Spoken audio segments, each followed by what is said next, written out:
Assalamualaikum warahmatullahi wabarakatuh. Sebelumnya, perkenalkan, nama saya Agis Aldina, NIM 1960422114. Saya dari PGSD Pendidikan Jasmani A 2019 FIK UND. Dalam video kali ini, saya akan membahas mengenai PGD atau bisa disebut juga dengan pola gerak dominan.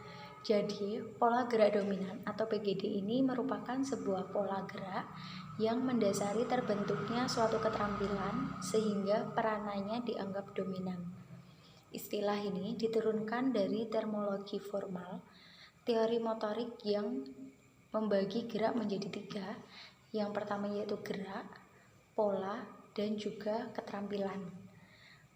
Pendekatan pola gerak dominan ini merupakan pendekatan pengajaran yang lebih ditekankan pada pengembangan PGD daripada terhadap keterampilan itu sendiri. Untuk pola gerak dominan ini biasanya dipakai untuk pembelajaran pada senam dalam usia sekolah dasar kelas 1, kelas 2, dan juga kelas 3, bisa disebut juga dengan kelas bawah. Untuk macam-macam PGD atau macam-macam pola gerak dominan, yang pertama yaitu landing atau bisa disebut dengan pendaratan. Landing atau pendaratan ini berarti meluas sebagai penghentian yang terkontrol dari tubuh yang melayang turun. Jadi, pendaratan merupakan pola yang paling penting dari sebuah keselamatan dalam melakukan senam.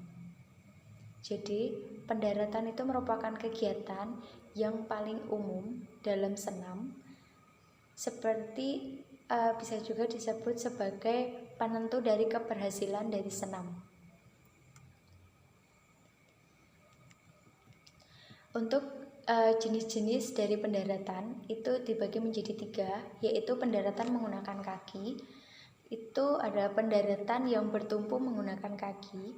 Itu dapat dilakukan dengan banyak gerakan seperti roll depan, roll belakang, round off.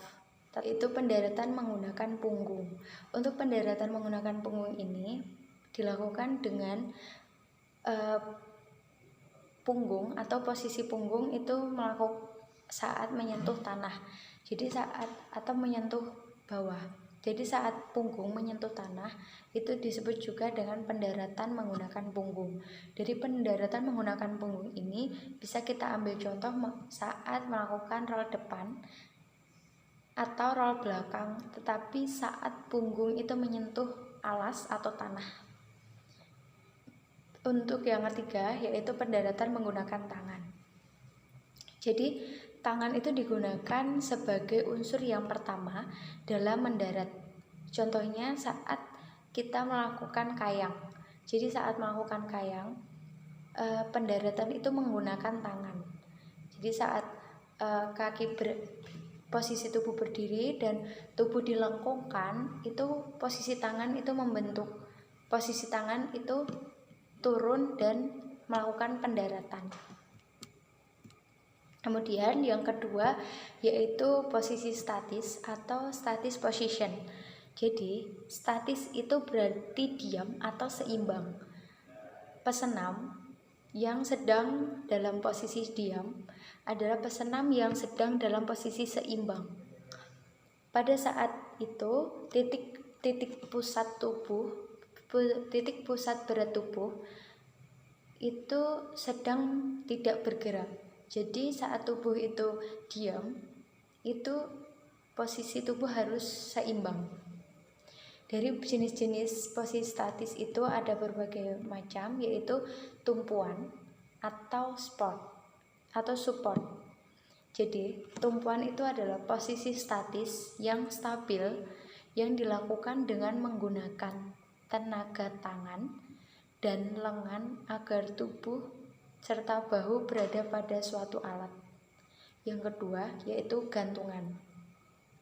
Jadi posisi statis ini di mana bahu berada di bawah suatu alat. Contoh dari gantungan ini bisa Kita ambil contoh seperti melakukan pull up. Saat melakukan pull up, tetapi di situ ada ayunan. Jadi itu yang disebut dengan gantungan. Kemudian yang ketiga yaitu keseimbangan atau balance. Keseimbangan itu merupakan suatu aspek yang sangat penting dalam melakukan senam, dan sampai pada tahap tertentu sudah disimpulkan bahwa kemampuan ini sudah terlatih atau dapat dikembangkan lagi. Karena saat melakukan senam, jika tubuh tidak seimbang, maka senam tidak dapat dilakukan dengan sempurna. Karena posisi seimbang ini adalah posisi paling penting dalam melakukan senam. Untuk contoh dari keseimbangan atau balance ini bisa dilakukan dengan berdiri di atas papan, berjalan atau berdiri di atas papan, dan juga bisa dengan posisi pesawat. Posisi tubuh menirukan posisi pesawat. Itu bisa juga untuk mengetes keseimbangan. Yang ketiga yaitu locomotion atau gerak berpindah tempat. Jadi locomotion itu merupakan sebuah gerakan yang berulang-ulang memindahkan anggota tubuh atau juga gerak tubuh yang menyebabkan tubuh itu berpindah tempat dari posisi titik satu menuju posisi titik berikutnya. Gerak locomotion itu dibagi menjadi 4. Yang pertama, locomotion pada kedua kaki, yaitu seperti berlari, melompat, dan juga melangkah. Selanjutnya, itu locomotion dari sikap bertumpu, yaitu seperti menirukan gerakan binatang, yaitu ulat, buaya, kepiting, dan sebagainya. Selanjutnya itu gerak locomotion bertumpu di atas alat senam. Itu seperti palang sejajar dan kuda-kuda pelana. Yang ketiga yaitu gerak locomotion menggantung. Misalnya naik tambang dan menggantung di palang sejajar sambil bergerak. Contoh dari locomotion dari sikap bertumpu ini bisa seperti lompat pada suatu tempat atau lompat di atas meja, seperti itu. Itu untuk contoh dari locomotion dari sikap bertumpu. Yang ketiga yaitu locomotion dalam posisi menggantung. Locomotion posisi menggantung ini misalnya naik tambang atau menggantung di palang sejajar bergerak, atau bisa juga seperti melakukan lompatan. Yang keempat yaitu locomotion dengan DMP yang lain, yaitu misalnya seperti roll depan atau roll belakang sebagai putaran, atau loncat-loncat dengan tangan maupun dengan kaki sebagai contoh dari DMP atau tolakan spring. Yang keempat yaitu berputar atau rotasi. Pola gerak dominan berputar ini dilakukan melalui putaran yang bersumber dari yang pertama poros longitudinal. Jadi poros yang terjadi akan memungkinkan tubuh berputar secara memanjang seperti guling balok. Petunjuk pembelajarannya seperti berbaring lurus sepanjang mungkin dan badan harus benar-benar kaku. Putaran pinggul bergerak bersama dengan bahu, kemudian putaran biasa ke kiri dan atau ke kanan. Bagian atas kepala tidak boleh menyentuh matras karena akan menekan bagian leher si anak. Contoh dari gerakan poros longitudinal ini bisa seperti guling balok. Yang kedua, poros transversal, yaitu sebuah putaran yang terjadi akan memungkinkan tubuh berputar ke depan dan juga ke belakang. Misalnya seperti berguling ke depan dan jongkok. Contohnya seperti ini. Saat sikap membulat, guling depan dari sikap jongkok pada bidang miring. Kemudian dekatan dahu ke dada. Letakkan tangan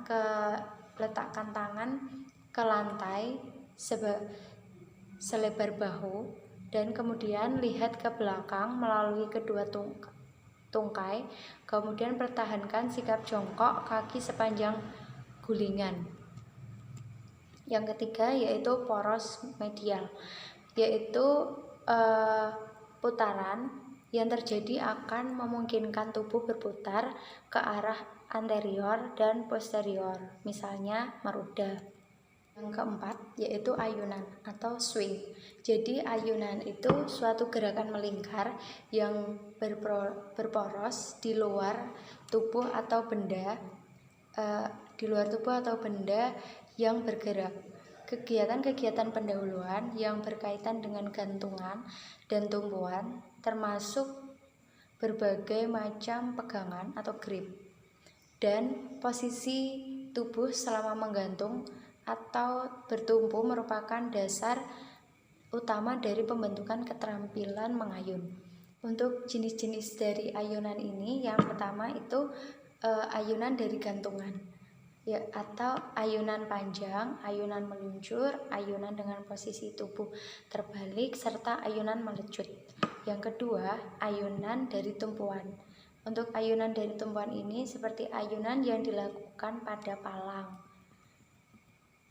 bisa juga saat pull up tapi dia mengayun. Selanjutnya yang kelima yaitu putaran atau rotasi. Putaran itu berhubungan dengan gerak berputar yang berporos internal baik secara longitudinal, transversal maupun medial. Seperti telah disinggung di bagian awal tadi, putaran itu dapat dibedakan menjadi beberapa yang berdasarkan dengan porosnya. Oleh karena itu, jenis-jenis dari putaran ini dapat dibedakan menjadi 3. Yang pertama putaran transversal, putaran longitudinal, dan juga putaran medial. Untuk contoh dari putaran yaitu seperti roll depan, roll belakang, meroda. Kelima yaitu tolakan atau spring. Dari pola gerak dasar dominan, yang satu ini meliputi kegiatan-kegiatan yang menghasilkan perpindahan tubuh secara cepat seperti menolak atau take off. Tolakan menuntut kekuatan yang digabung dengan kecepatan atau yang sering disebut dengan power. Contoh dari tolakan dapat dilakukan pada saat lompat harimau. Posisi kaki dapat digunakan sebagai tolakan untuk melompat saat melakukan lompat harimau. Untuk yang selanjutnya, yang ketujuh, yaitu layangan dan ketinggian. Jadi, layangan itu adalah peristiwa ketika tubuh sedang berada di udara, terbataskan oleh kontak-kontak dengan alat atau permukaan tanah. Jadi saat tubuh itu berada di udara, itu disebut layangan, dan dia harus mencapai satu ketinggian. Sedangkan untuk ketinggian itu besarnya jarak antara titik berat tubuh ke permukaan tanah. Jadi saat melakukan layangan, jarak dari tubuh ini mencapai posisi tanah itu disebut juga ketinggian. Untuk menambah lamanya waktu di udara, ketinggian di atas itu ada alat merupakan faktor penting dari suatu ketinggian. Contoh dari layangan dan ketinggian ini bisa dilakukan dengan melompat. Sekian penjabaran mengenai PGD, pola gerak dominan dari saya. Semoga bermanfaat.